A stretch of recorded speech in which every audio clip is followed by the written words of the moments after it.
샬롬. 오늘의 듣는 묵상은 신명기 12장 5절에서 8절까지의 말씀입니다.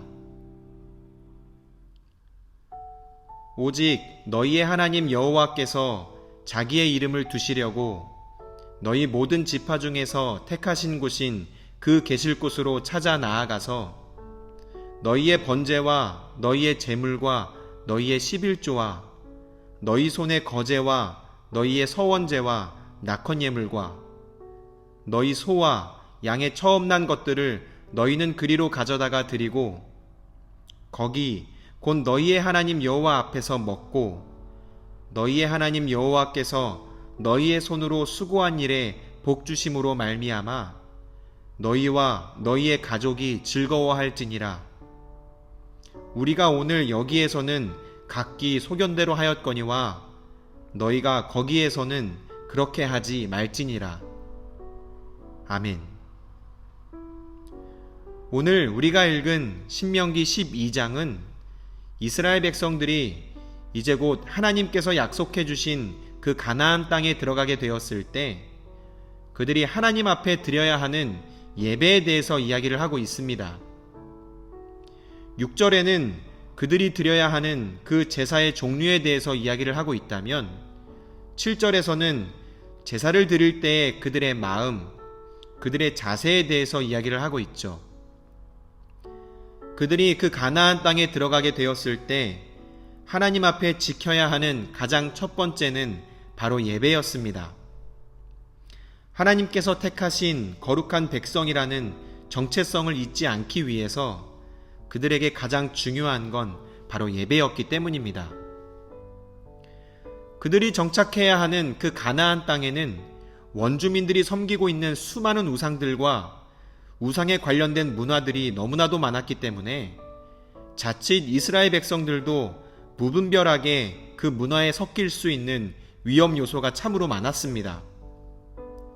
그렇기 때문에 그들이 하나님 앞에 예배를 드리는 부분은 그 어떤 부분보다도 중요하고 우선적이 될 수밖에 없었죠. 예배에 대한 중요성은 오늘을 살아가는 우리에게도 동일합니다. 세상의 흐름을 거스르고 하나님 중심적으로 살아가기 위해서는 예배를 통해서 우리의 기준을 세워나가야 하기 때문이죠. 그런데 오늘 우리가 읽은 본문을 가만히 살펴보면 장소를 지칭하는 단어들이 참 많이 기록되어 있다는 사실을 알 수 있습니다. 한번 살펴볼까요? 5절에 택하신 곳, 그 계신 곳. 6절에 그리로 가져다가 드리고. 7절 거기 곧 너희의 하나님 여호와 앞. 8절 여기에서는, 거기에서는. 이를 통해 우리가 알 수 있는 건 하나님께서는 장소를 구별시킴으로써 그곳 가운데로 나아오는 이스라엘 백성들을 만나주시고 그들이 드리는 그 모든 제사를 기쁘게 여기시며 그렇게 앞으로 이스라엘 백성들과 함께할 날들을 기대하고 계셨다는 것입니다. 그러면서 굉장히 의미심장한 내용이 8절에 기록되어 있는데요.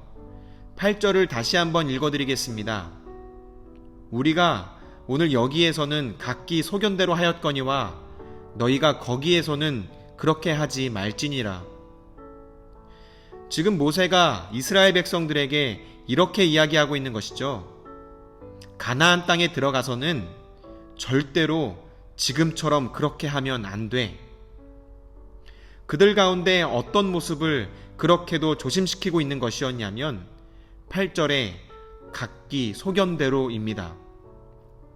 그들의 생각, 그들의 주관, 그들의 판단을 조심시키는 것이었습니다. 지금 이스라엘 백성들의 상황을 우리가 생각해 본다면 왜 모세가 이런 이야기를 하고 있는지 이해할 수 있습니다. 이스라엘 백성들은 이제 가나안 땅에 들어가게 되면 자신들이 주도적으로 무언가를 할 수 있는 상황이 주어지게 됩니다. 먹는 것도, 입는 것도, 자는 것도, 일하는 것도. 그들은 앞으로 자유롭게 무언가를 주도적으로 할 수 있는 삶을 살게 되는 것이었죠. 그런데 우리가 잘 알고 있다시피 그들은 지금까지 주도적으로 무언가를 해본 경험이 없습니다. 애굽에서 종의 신분으로 있을 때에는 아무 대가 없이 그저 하루하루 노동하는 삶을 살아왔고, 그리고 애굽에서 탈출하고 난 이후에 광야의 시간들을 지나오는 동안에는 그저 주시는 대로, 그저 이끄시는 대로 그렇게 수동적인 삶의 모습으로 광야 40년을 지나왔기 때문입니다. 지금까지 정해진 삶을 살아왔던 이스라엘 백성들에게 앞으로 가나안 땅에서의 삶은 더 이상 정해진 삶을 사는 것이 아니라 주도적으로 자신들의 삶을 직접 정해가며 그렇게 살아가게 되는 것을 의미하고 있었습니다. 한마디로 자유가 주어진 것이었죠. 생각한 대로 행동할 수 있다는 것. 겉으로만 보면 굉장히 좋아 보이고 달콤한 말 같지만 사실 굉장히 무거운 책임이 따르는 말입니다. 자유가 주어졌다는 것은 선택을 해야 한다는 의미이기 때문입니다. 그리고 어떠한 선택이든지 그 선택에는 책임이 따르게 되죠. 그렇습니다. 이제 이스라엘 백성들에게는 선택을 할 수 있는 자유가 주어졌고 자신들의 의지로 하나님을 예배해야 하는 거룩한 사명이 주어진 것입니다.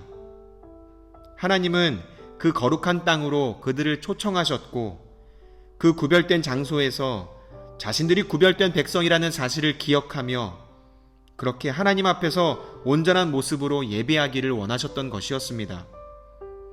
누가 시켜서가 아닌, 수동적이고 기계적인 모습이 아닌, 그들이 선택하고 그들이 판단하고 그들에게 주어진 그 자유의지를 가지고 하나님을 예배하는 것.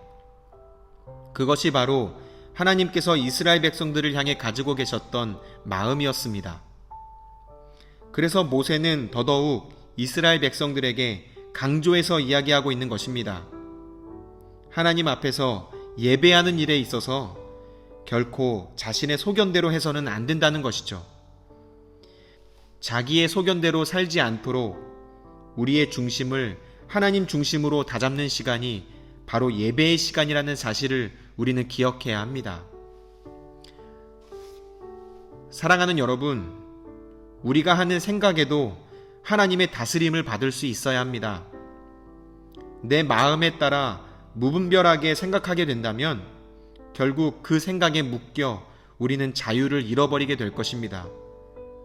하나님께서 우리에게 주신 아름다운 자유는 하나님의 것으로 채워갈 때 가장 아름다울 수 있습니다.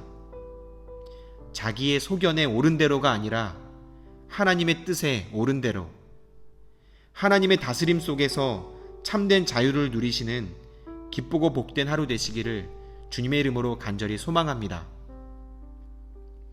생각해 볼 질문을 한 가지 드립니다. 내 생각이 하나님의 다스림을 받기 위해 우리는 어떻게 하나님 앞에 기도해야 할까요?